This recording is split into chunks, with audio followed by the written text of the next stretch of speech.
সেখানে নায়ক যেই থাকুক না কেন আমি তাকে সম্মানের সাথে অ্যাকসেপ্ট করে নিতে রাজি। আমি সবসময় নিজেকে সব রকমের রূপে দেখতে পছন্দ করি। পাগল কথাটা একটু মানে অন্যরকম হয়ে গেল না, আমি ওরকম পাগলদের তালিকায় নিজের নাম রাখতে চাই না। উনি ডিগবাজি দিয়ে ভাইরাল হয়েছেন ঠিকই, কিন্তু ডিগবাজি দেওয়াটাও কিন্তু একটা প্রতিভা। আপনি চাইলেই কিন্তু এখন আমি যদি আপনাকে বলি একটা ডিগবাজি দিয়ে দেখান, এটার জন্য কিন্তু যথেষ্ট স্ট্রেংথ এবং প্র্যাকটিসের প্রয়োজন। সো আপনি কিন্তু পারবেন না। আমি যদি এরকম ভাবে ডিগবাজি দিতে পারতাম বা এরকম করে কিছু মুভমেন্ট করতে পারতাম, আমি পজিটিভলি তাকে দেখি অ্যাজ অ্যান আর্টিস্ট, আমি তাকে রেসপেক্ট করি।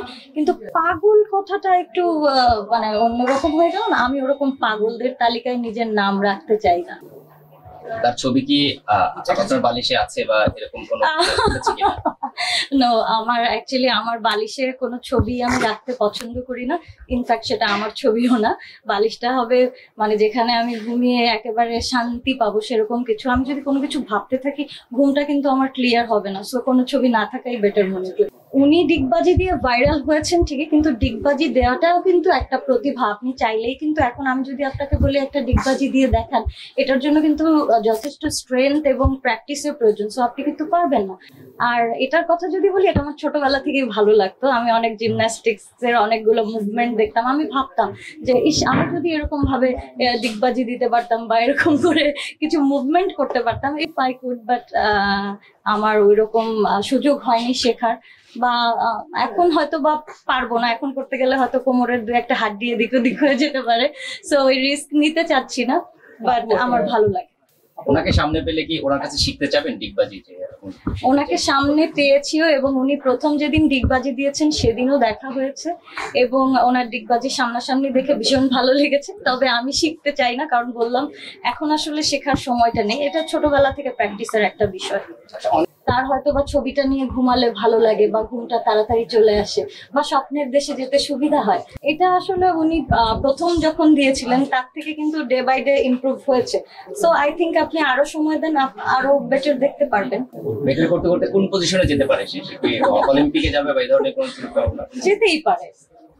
একজন আর্টিস্ট সে কিন্তু নিজেকে সবভাবে প্রস্তুত করে। একটা আর্টিস্টকে ভালো নাচতে হতে পারে, ভালো হচ্ছে গিয়ে অনেক সময় গানও গায় আজকাল আমরা দেখছি। সো জিমন্যাস্টিক্স পারা বা হচ্ছে গিয়ে ফাইটিং পারা বা এরকম ফিজিক্যাল মুভমেন্ট পারা, এটাকে আমরা পজিটিভলি দেখি এবং এটা করতে করতে যদি কেউ অলিম্পিক পর্যন্ত চলে যায়, hats up to him. So এখানে আসলে আমি নেগেটিভ জিনিস পছন্দ করি না, বলতেও না, শুনতেও না, দেখতে। আপনাকে কিছু অফার করা হয় যে জায়েদ খানের নায়িকা হিসেবে অভিনয় করবেন, জায়েদ খানের সাথে অভিনয় করবেন? এখানে অ্যাকচুয়ালি বলেছি আমি শুরুতেই যে আমার গল্পটা কিরকম সেটা ফ্যাক্ট, এখানে সিনেমাটা কিরকম হবে, ডিরেকশনে কারা থাকছে সেটা ফ্যাক্ট।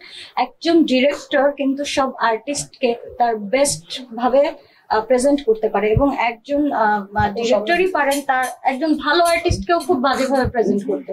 সো এটা ডিপেন্ড করে যে আসলে কাজটা কেমন। আমি এখানে কোনো আর্টিস্টকে কখনো ছোট করে দেখি না। অফকোর্স নায়িকা হতে চাইবো। কারণ আমি যেহেতু আপনাদের ইন্ডাস্ট্রিতে কাজ করছি, তো নায়িকা হওয়ার স্বপ্ন কার না?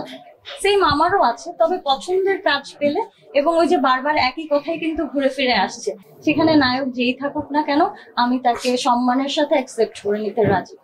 এবং যেহেতু এখন উনি ভালো কাজ করছেন এবং ওনাকে নিয়ে সবাই কাজ করতে চাইছে, সো অফকোর্স আমি এই অপরচুনিটিটা খুব প্রাউডলি গ্র্যাব করতে ট্রাই করব। এই যে আমি বললাম অনেক রিয়েলিটি শোতে আমাদের দেখা হচ্ছে অ্যাজ এ জাজ, উনি ওখানে উপস্থিত থাকছেন এবং সেক্ষেত্রে তার সাথে পরিচয়, কথাবার্তা, ওঠা বসা সবকিছুই হচ্ছে। কিন্তু অ্যাকচুয়ালি মুভির কথা যদি আমি বলতে চাই তাহলে আমি খুব সিলেক্ট মুভি এবং খুব কম দেখি, কারণ অ্যাকচুয়ালি আমাদের লাইফটা কিন্তু একটা রুটিনের ভিতরে চলে। সো আমি নিজে যদি হচ্ছে গিয়ে কাজ করতে গিয়ে আবার দর্শকের জায়গাতেও বসে যাই তাহলে কিন্তু টাইমিংটা ডিসব্যালেন্স হয়ে যাবে। তো সেই ক্ষেত্রে থেকে মুভি খুব সিলেক্টেড দেখা হয় এবং খুব কম দেখা হয়। আর নিজের কাজের প্রতি যত্নশীল বেশি থাকি, সো ওই প্র্যাকটিসটা নিয়েই বিজি থাকা হয়। সো সরি টু এভরিওয়ান এবং জায়েদ খানকেও আই এম সরি যে আমার অ্যাকচুয়ালি মুভি দেখার সৌভাগ্য হয়নি। তবে আমি মনে হয় মিউজিক ভিডিও দেখেছি, কিন্তু স্পেসিফিক জিজ্ঞেস করলে বলতে পারছি না। এখানে শো অফের কিছু নাই, কারণ শো অফ করলে তো আরো অনেক কিছু শো অফ করার মতো আছে। কিছু মানুষের কিছু পছন্দের আলাদা আলাদা জিনিস থাকে, যেমন আমরা জানি আমাদের একজন নায়কের কিন্তু সানগ্লাসের অনেক হেভি কালেকশন আছে।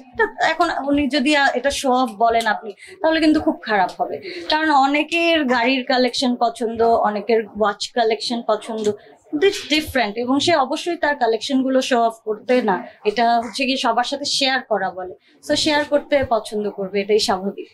আপনার ক্ষেত্রে এই ধরনের কোনো চয়েস আছে কিনা, বা পোশাকের ক্ষেত্রে বিশেষ কোনো?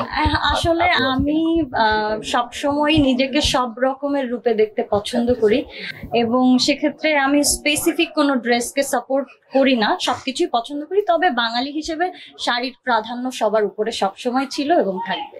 এখন মন্তব্যের বিষয়টা যদি আমরা আসি, আপনি দেখবেন একটা পরিচ্ছন্ন কাজের ভিতরে অনেক রকমের বাজে মন্তব্য আসছে। এরকম কিছু মানুষই বসে থাকে যাদের কোনো কাজ নেই, যারা সবসময় মানে নেগেটিভ চিন্তা করতে থাকে, কারণ তারা নিজেরা নিজেদেরকে ওই পর্যায়ে পৌঁছাতেও পারবে না অ্যাজ আ ভিউয়ার, এবং অ্যাজ আ যে হেটার বলা যেতে পারে, তারা নিজেদেরকে একটু সামনে আনতে চায় আসলে। কারণ আমরা কিন্তু ভালো কমেন্টস অনেকগুলো আসে, এর মধ্যে একটা খারাপ কমেন্টস আসলে আমার কিন্তু মনটা খারাপ হয়ে যায়। আমি তখন দেখার চেষ্টা করি এই কাজটা কে করলো, কেন আমাকে এইভাবে বললো। সো আই থিঙ্ক আমরা যদি নিজেরাই একটু ওই কমেন্টস গুলো অ্যাভয়েড করা স্টার্ট করি, এই জিনিসগুলো হয়তো কমে আসবে।